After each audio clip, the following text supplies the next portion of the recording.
Hi, it's me, Heather, and today I have about 5 minutes to do my makeup and get ready before I take my son to his piano lesson and do karaoke. So naturally, I'm going to fidget with my makeup case and throw my hair up before I get started.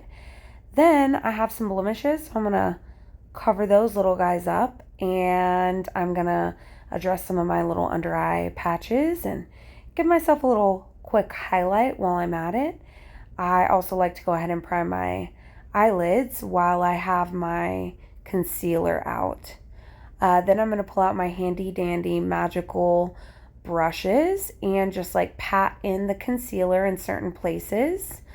Basically, I'm just taking you guys along with me while I do my makeup as fast as possible, and hopefully you guys pick up some tips and tricks along the way.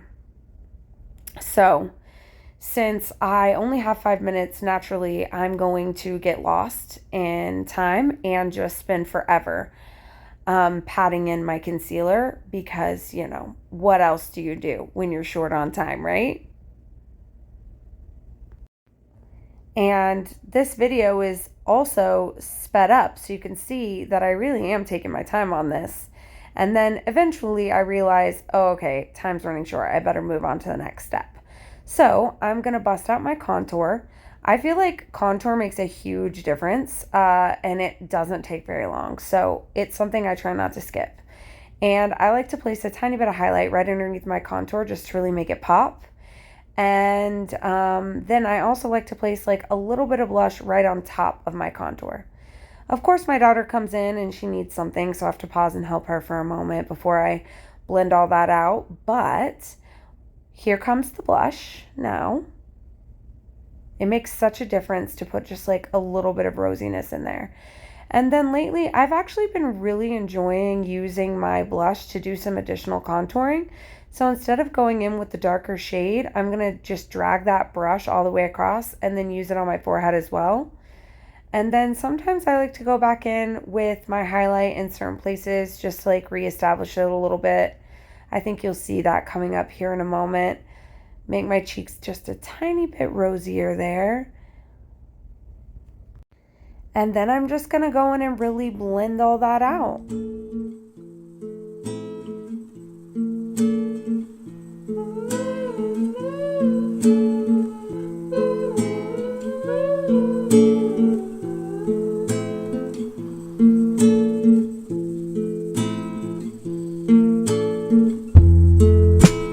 Friends and how we like to wake up in slow motion, think about the things we never do.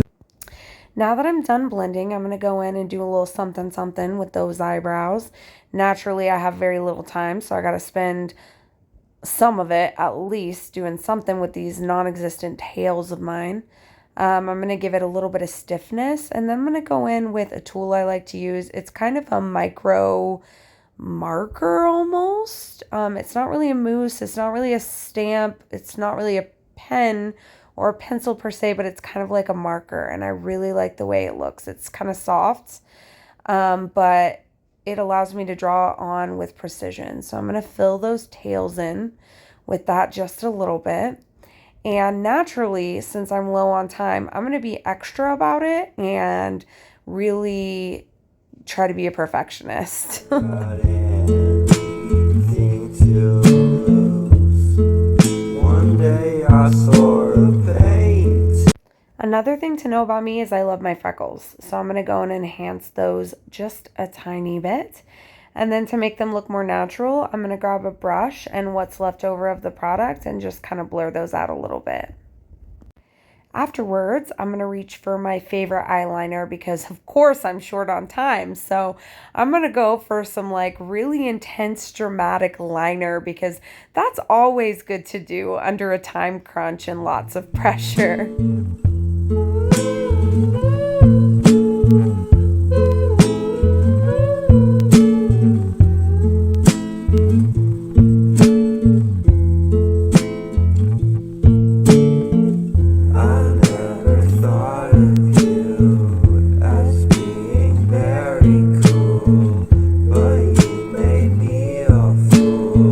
You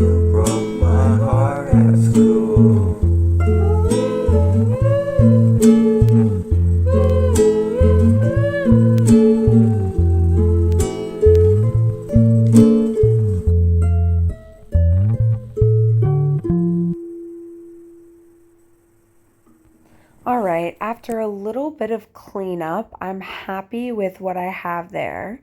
So I'm going to go in and I'm going to put the finishing touches on my eyes with some mascara. This is nothing particular as far as product. It's some random mascara I got from a drugstore while we were on the road for a dance competition with my daughter. I do like the way it makes my lashes look, but I'm not going to tag it because I don't love the way it sticks. Sometimes I get a little bit of fallout under my eyes if I wear it all day, like at work. So anyways, that gives my eyes just a little bit more openness. Everybody needs a good lash here and there. So once I'm done with that, I'm going to go into the lower lash line and give myself a little bit of color. I've been into the sort of like modern twiggy under eye lashes, obviously on a much lesser scale, but it's been fun. So I did that. And then I'm going to go in with like a matte pale lip color. I just feel like the softness up against the Rolling Stones sweatshirt and the black eyeliner and the like gold jewelry, I thought it would just be like a nice little pastel difference. And then I'm going to cover that with a little bit of gloss. Of course, I'm going to have to find the right product first. And that'll give it a little bit of shine and slip and just make it a little bit more comfortable for me. Finally, I'm going to set the whole look. And there you have it, guys. That was my 5-minute makeup look for my son's piano lesson and karaoke tonight. Hope you gained some tips and tricks, learned a little something, or at least were fairly entertained.